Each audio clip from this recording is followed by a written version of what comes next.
우리가 간혹 이런 말을 하죠. 위로가 필요 없을 만큼 강한 사람은 없다. 그런 이야기를 합니다. 겉으로 보면 다들 씩씩하게 잘 지내는 것 같지만 우리 모두는 위로와 격려가 필요한 사람들이다라고 하는 것이죠. 코로나 상황 속에서 많은 것들을 잃고 살아가는 사람들이 있습니다. 코로나 확진으로 인해서 건강을 잃고 직장을 잃고 인생의 기회를 잃어버리면서 살아가는 사람들이 있습니다. 코로나 상황을 쭉 겪으면서요, 참 안타까운 것 중에 하나는 뭐냐면 코로나에 걸리신 분들이 마치 그분들의 잘못 때문에 그렇게 된 것처럼 비춰지는 경향들이 있다는 것입니다. 여러분, 지금 상황은 코로나 바이러스가 워낙 많이 퍼져 있기 때문에 언제 어디서 어떻게 감염이 됐는지 알기도 어려운 상황이 됐죠. 그런데 확진된 사람들을 보면서 마치 그분들의 부주의함 때문에, 그분들의 문제 때문에 이런 것들이 생긴 게 아닌가, 그분들의 탓을 하는 좀 차가운 반응들이 있습니다. 그렇지 않아도 질병 때문에 어려워하는데 또 이런 마음의 부담들이 있으면 질병을 이겨내기가 얼마나 힘들겠습니까? 그래서 특별히 우리 공동체 안에서 또 우리가 다른 사람들을 바라볼 때 우리가 좀 더 따뜻하게 위로하고 격려하고 또 질병을 이겨낼 수 있다라고 하는 좀 응원의 메시지들을 주는 것이 이 어려운 상황들을 이겨내는 데 도움이 되지 않겠나 하는 생각이 듭니다. 그 이외에도 우리 주변에 위로가 필요한 사람들 많이 있죠. 사랑하는 가족들을 갑작스럽게 떠나보내신 분들이 있습니다. 뜻하지 않은 사고로 또 갑작스러운 질병으로 가족들을 떠나보내신 분들이 있어요. 얼마 전에 제가 아는 목사님 한 분도 저녁에 갑자기 쓰러지셨는데 일주일 동안 중환자실에 계시다가 하나님의 부르심을 받았습니다. 겨우 50대 중반이셨어요.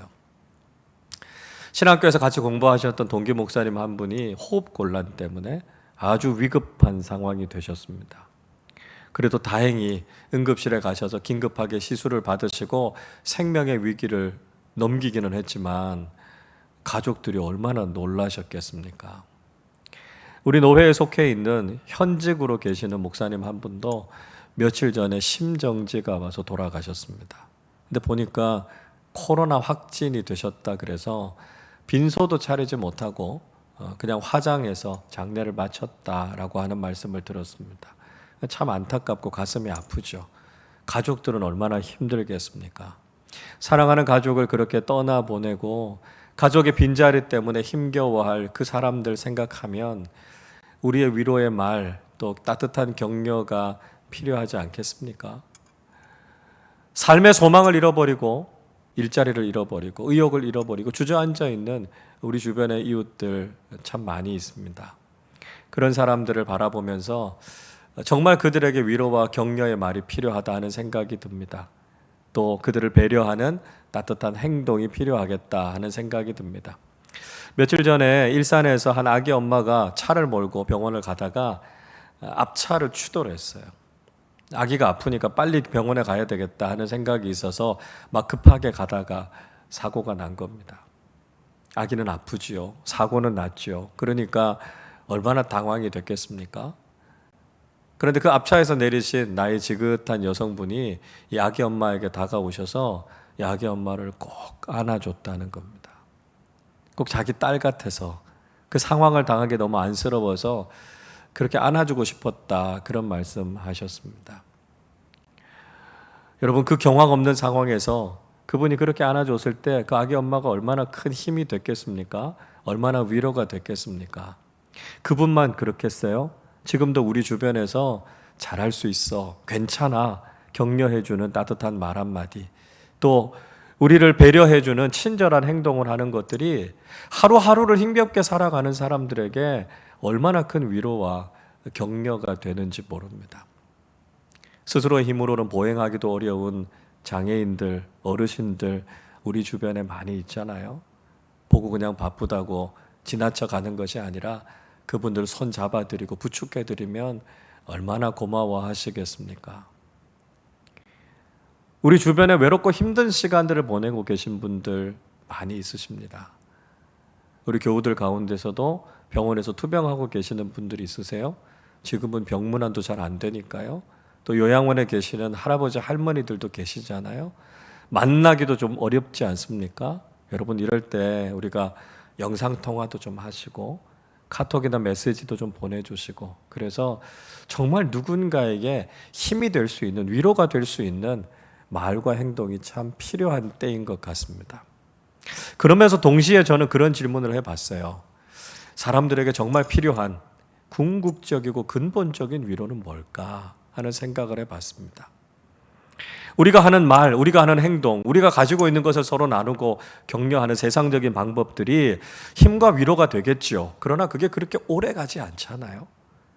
사람들에게 있어서 그 사람들의 인생이 정말 흔들리지 않고 끝까지 소망을 가지고 갈 수 있는 그런 궁극적인 위로는 뭘까요? 우리는 오늘 본문의 말씀을 통해서 또 한 사람의 기다림의 사람을 만나게 됩니다. 그 사람의 이름이 바로 시므온이라고 하는 사람이죠. 자, 시므온이라고 하는 사람, 어떤 사람입니까? 오늘 25절의 말씀이 시므온에 대해서 소개해 주고 있는데요. 25절을 우리 같이 한 번 더 읽어보겠습니다. 예루살렘에 시므온이라 하는 사람이 있으니 이 사람은 의롭고 경건하여 이스라엘의 위로를 기다리는 자라, 성령이 그 위에 계시더라. 자, 시므온이라고 하는 한 사람에 대해서 간략하지만 이렇게 잘 설명해 주는 내용이 있을까, 이런 생각이 들었습니다. 시므온이라는 사람 어떤 사람입니까? 시므온이라는 사람은 의로운 사람이었다, 그렇게 이야기하죠. 의롭다라고 하는 헬라어 단어 디카이오스라고 하는 말은 전에도 한번 설명드렸습니다만 하나님과 바른 관계를 맺으며 살아간다, 그런 뜻입니다. 하나님은 우리의 창조자이시고 내 인생의 주인이시죠. 그리고 나는 피조물이고 하나님의 종으로 살아가고 있습니다. 그러니까 하나님의 말씀에 절대적으로 순종하면서 살아가는 것이죠. 하나님은 선하시고 내 인생에 은혜와 복을 주시는 분이시다라고 하는 것을 믿고 하나님을 참 좋은 아버지로 섬기고 따르면서 살아가는 삶, 그런 관계를 유지하는 삶, 그게 바로 의로운 삶이다 하는 말씀을 드렸습니다. 또 시므온을 설명하면서 경건한 사람이다, 이렇게 이야기하지요. 경건하다라고 하는 헬라어 단어 율라베스라고 하는 말은 종교적으로 아주 투철한, 종교적인 의무에 투철한 헌신된 그런 뜻을 가지고 있습니다. 그러니까 시므온이라는 사람이 신앙생활을 하는데요, 아주 철저하게 아주 헌신된 삶을 살았던 사람이 바로 이 시므온이라고 하는 사람이었습니다. 그리고 이 시므온 위에 성령님께서 함께 하셨다, 그렇게 말씀하고 있습니다. 시므온이라고 하는 사람은 자기 뜻대로, 자기 판단대로 살았던 사람이 아니라 늘 성령님께 물었던 사람입니다. 성령님, 제가 어떻게 살아야 될까요? 제가 어떤 일을 해야 될까요?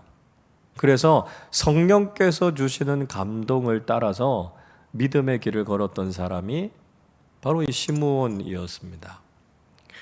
그러니까 우리가 본받아야 할 마지막 시대를 살아가고 있는 우리가 정말 표본으로 살아야 되는 그런 신앙의 모습을 이 시므온이라고 하는 사람이 보여주고 있습니다. 그런데 오늘 25절의 말씀에서는 시므온을 설명하면서 또 한 가지 굉장히 인상적인 특징에 대해서 이야기해 주고 있죠. 그게 뭐냐 하면 이 시므온은 이스라엘의 위로를 기다리는 사람이었다, 이렇게 말씀하고 있습니다. 자, 그럼 한번 질문해 볼까요? 시므온이 기다렸던 이스라엘의 위로는 뭘까요? 당시의 상황, 역사적인 배경을 생각하면서 흔히 이렇게 생각할 수 있습니다. 그게 이스라엘의 정치적인 독립이 아닐까요? 이렇게 생각할 수 있습니다. 당시에 이스라엘이 로마의 식민 치하에 있었으니까요, 이스라엘이 정치적으로 독립해서 나라의 주권을 되찾는 것, 그것이 이스라엘의 위로가 아닐까, 이렇게 생각할 수 있습니다. 그렇게 충분히 생각할 수 있는 이유는 예수님의 제자들도 역시 그렇게 생각했다는 것입니다. 사도행전 1장 6절에 보시면 이런 말씀이 나와요. 그들이 모였을 때에 예수께 여쭈어 이르되 주께서 이스라엘 나라를 회복하심이 이때니까. 예수님의 제자들이 부활하신 주님께 물었습니다. 주님, 이스라엘 나라, 다윗의 나라, 이 이스라엘 국가가 회복되는 것이 지금입니까? 그런 기대를 가지고 제자들이 예수님께 물었습니다. 그러니까 나라를 빼앗긴 이스라엘이 국권을 다시 회복한다라고 하는 것이 이스라엘 백성들에게 굉장히 큰 기쁨과 위로가 될 수 있었겠죠. 우리도 나라가 빼앗긴 경험이 있지 않습니까? 그래서 나라를 되찾는다라고 하는 것, 압제로부터 벗어난다라고 하는 것이 얼마나 큰 위로의 사건이고 기쁨이다라고 하는 것을 알고 있습니다. 그러나 시므온이 기다렸던 이스라엘의 위로는 궁극적으로 정치적인 독립을 생각했던 것이 아니었다라고 하는 것이죠. 자, 그러면 이 시므온이 기다리고 있었던 이스라엘의 위로는 무엇이었을까요? 시므온은 그것이 하나님께서 보내주시는 메시아를 통해서 경험하게 되는 구원이다, 이렇게 이야기하고 있습니다. 30절을 보시겠습니까? 내 눈이 주의 구원을 보았사오니, 이렇게 말씀합니다. 시므온은 이스라엘의 위로, 그가 그토록 기다리고 있었던 이스라엘의 위로가 바로 메시아를 통해서 그들에게 주시는 구원이다, 이렇게 이야기하고 있습니다. 아니, 이 구원이라고 하는 것이 혹시 이스라엘의 정치적인 독립을 이야기하는 것 아닙니까? 이렇게 질문할 수도 있을 것입니다. 그러나 시므온은 31절 32절에서 분명히 이렇게 말씀합니다. 이는 만민 앞에 예비하신 것이요 이방을 비추는 빛이요 주의 백성 이스라엘의 영광이니이다. 만약에 시므온이 이야기하는 구원이라고 하는 것이 이스라엘의 독립을 의미했다면 굳이 시므온이 이렇게 이야기하지 않았을 것입니다. 그 구원이 만민 앞에 예비하신 것이고 이방을 비추는 빛이다. 이것이 하나님의 백성 이스라엘의 영광이다. 이렇게 이야기하지 않았을 것입니다.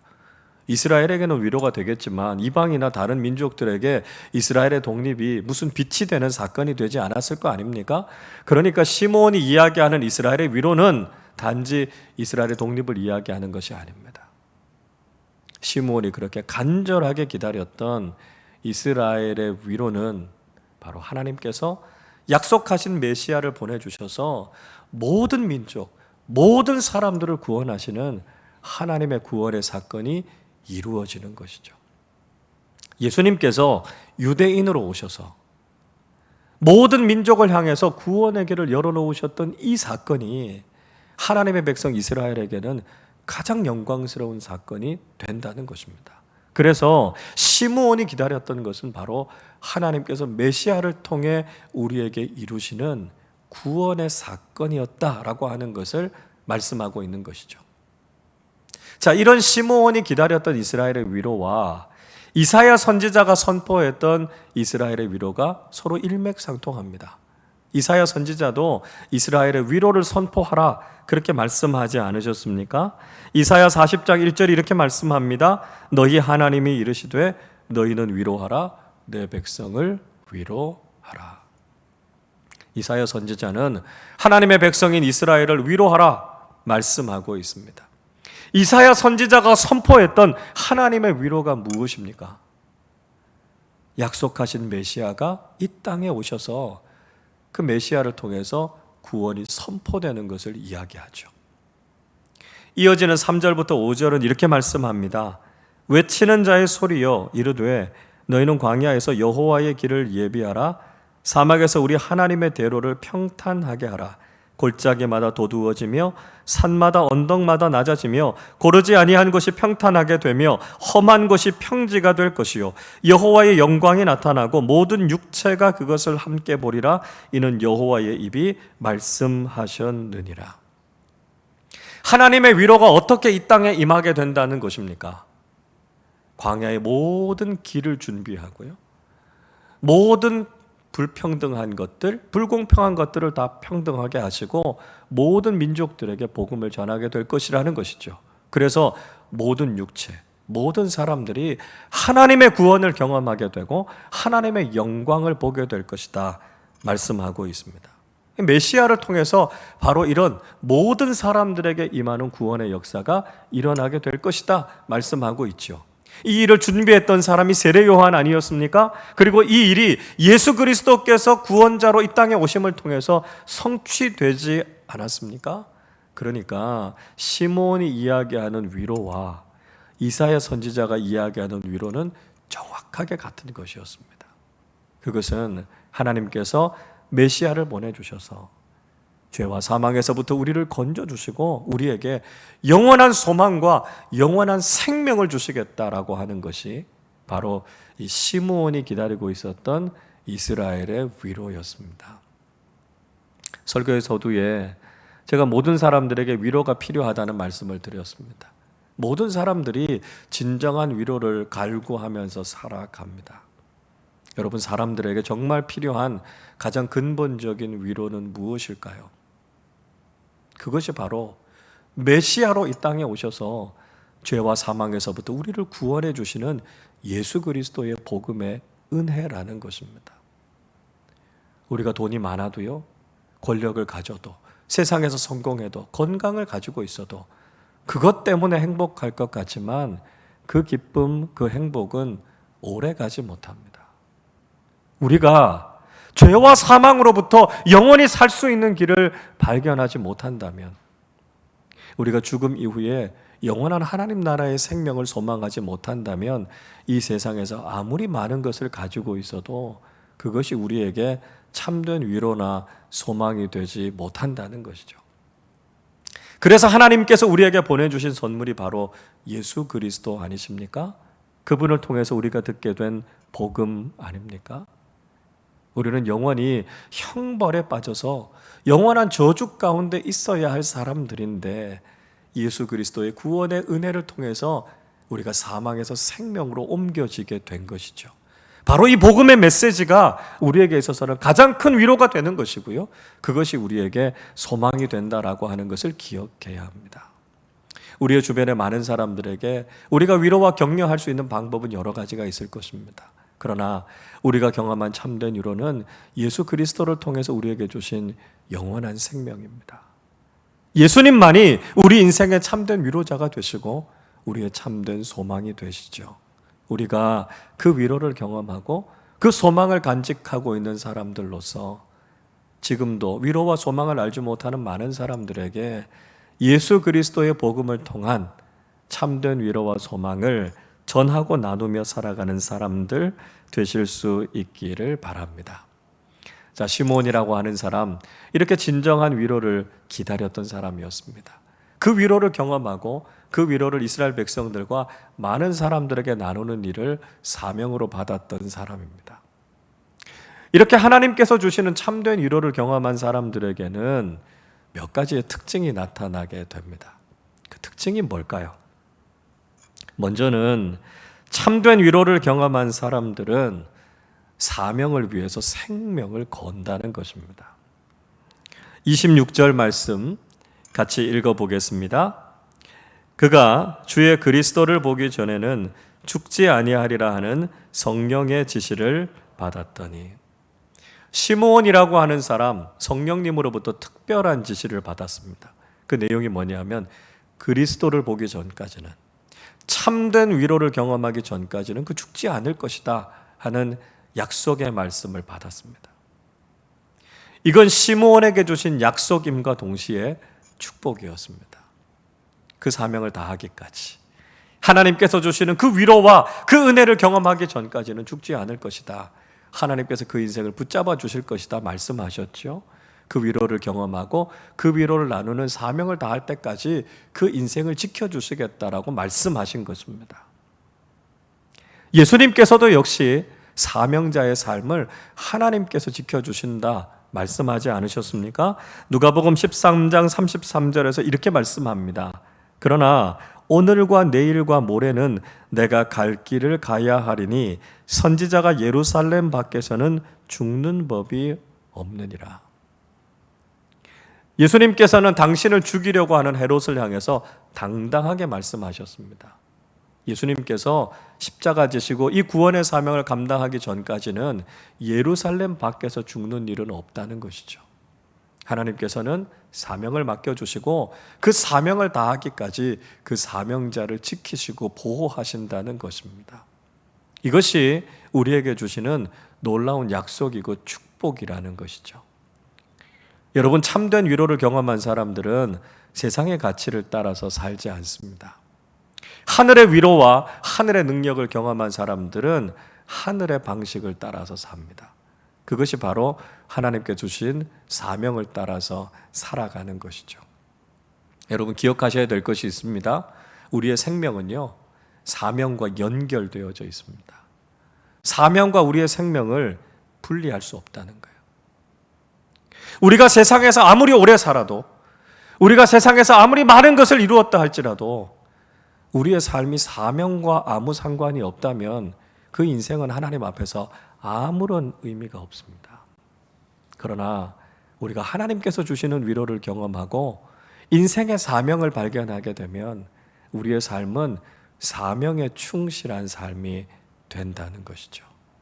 세상에서 보기에 대단한 것을 이루지 않았다 할지라도 하나님께서 내게 맡겨주신 예수 그리스도의 복음, 하나님께서 주시는 위로를 전하는 이 사명을 감당하는 것이 우리의 인생에서는 가장 중요해지고요, 하나님 앞에서 칭찬받을 것을 생각하면서 그 사명에 충실하게 되는 것입니다. 하나님께서 우리 각자에게 맡겨주신 귀한 사명을 위해 생명의 불꽃을 태우는 믿음의 사람들이 되실 수 있기를 바랍니다.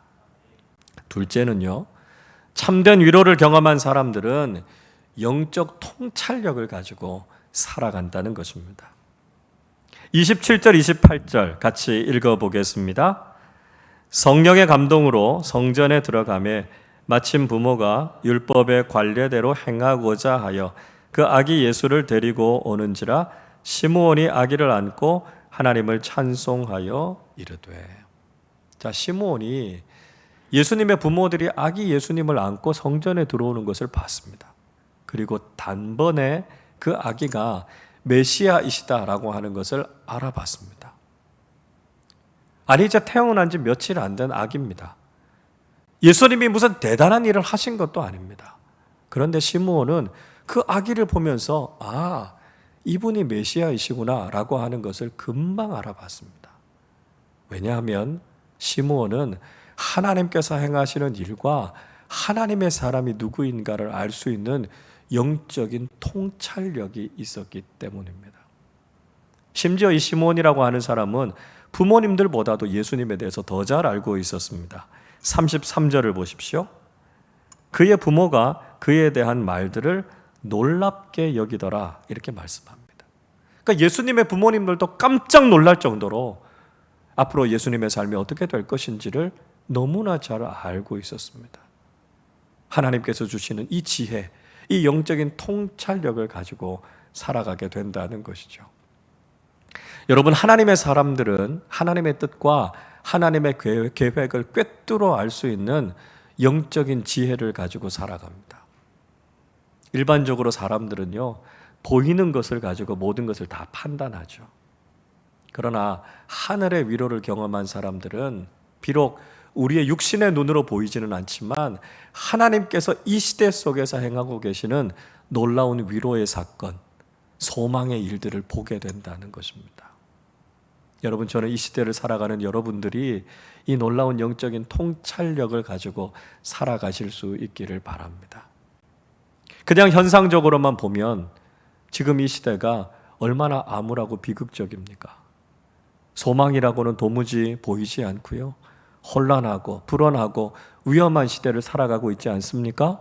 그래서 사람들은 그냥 이 시대를 보면서 절망하고 낙심합니다. 그러나 믿음의 사람들은 달라야 한다는 거예요. 하늘의 위로를 경험한 사람들은 우리의 눈에 보이지 않지만 믿음의 눈을 열고 바라보면 지금도 이 시대 속에서 역사하고 계시는 하나님의 일들, 주님께서 우리에게 주시는 위로의 사건들을 바라볼 수 있어야 된다는 거죠. 그래서 절망하고 낙심하는 사람들에게 가서 괜찮아, 힘내, 하나님께서 지금도 우리와 함께 하고 계시고 소망의 주님께서 우리와 함께 하고 계셔, 위로의 말을 전하는 사람들이 될 수 있다는 것이죠. 아기 예수님을 통해서 메시아이심을 단번에 알아봤던 시므온과 같은 영적인 통찰력을 가지셔서 아무리 암울한 시대를 살아가고 있지만 이 시대 속에서 하나님께서 일하고 계시고 하나님께서 우리를 향해 베풀어 가고 계시는 놀라운 위로가 있다는 것을 많은 사람들에게 전하며 살아가실 수 있기를 바랍니다. 셋째로, 참된 위로를 경험한 사람들은 마지막이 평안한 인생을 살아가게 된다는 것입니다. 29절 말씀도 같이 읽어보겠습니다. 주제여, 이제는 말씀하신 대로 종을 평안히 놓아주시는도다. 시므온은 그리스도를 볼 때까지 절대로 죽지 않을 것이다 약속의 말씀을 받았죠. 그리고 성전에서 아기 예수님을 만났습니다. 비로소 자신의 사명이 다했다는 것을 알았고요, 하나님께서 주시는 참된 위로를 아기 예수님을 통해서 경험하게 됩니다. 그리고 이제 자신의 인생이 평안하게 하나님 앞으로 갈 수 있게 됐다라고 하는 안도감을 느끼게 된 것이죠. 여러분, 하늘의 위로를 경험한 사람들은요, 그 끝이, 그 인생의 마지막이 정말 평안하고 아름다운 인생이 됩니다. 어떤 사람들은 전성기를 정말 화려하게 살아가는 사람들이 있어요. 그러나 그 사람의 인생의 마지막은 너무 쓸쓸하고 불행하고 외롭게 인생을 마무리하는 사람들이 있죠. 그런 인생을 보고 우리는 잘 산 인생이다, 행복한 인생이다, 그렇게 이야기하지 않습니다. 하나님의 사람들은 처음보다는 끝이 더 나은 인생을 살아가게 되죠. 그리고 결국 하나님 나라에 들어가서 영원한 생명을 누릴 것을 알기 때문에 끝에서도 소망을 바라보는 사람들이 된다는 것입니다. 여러분의 인생은 어떤 인생이 되기를 원하십니까? 우리가 믿음으로 이 세상을 살아갈 때 하나님께서 주시는 위로를 이 세상에서도 경험할 뿐만 아니라 마지막에 하나님 나라에서 완성될 그 위로와 소망을 바라보면서 끝이 아름다운 인생이 되어야 합니다. 세상에서 얼마나 많은 것을 누리느냐가 중요한 것이 아니고요, 우리 인생의 결론을 분명히 잘 알고 있는가, 이게 중요한 것입니다. 구원의 확신을 가지고 하나님께서 죄와 사망에서 우리를 건져주셨음을 믿고 하늘 소망과 하나님의 위로를 바라보면서 하나님의 나라까지 믿음으로 걸어갈 수 있다면 그 인생이 정말 아름다운 인생 아니겠습니까? 여러분, 하루하루를 살아가는 지금 여러분의 인생이 하나님의 위로를 경험하실 뿐만 아니라 삶의 마지막 순간에 영원한 하나님 나라를 바라보면서 끝이 아름답고 복된 삶을 살아가시는 우리 모두가 되실 수 있기를 바랍니다. 이 시대를 살아가는 모든 사람들에게 위로가 필요합니다. 위로 없이, 격려 없이 살아갈 수 있는 사람들이 없습니다. 그러나 사람들이 찾고 기대하는 것은 그저 일시적인 위로, 세상적인 위로에 그치는 경우들이 많습니다. 그러나 그 위로가 우리에게 참된 평안과 소망을 주지 못하죠.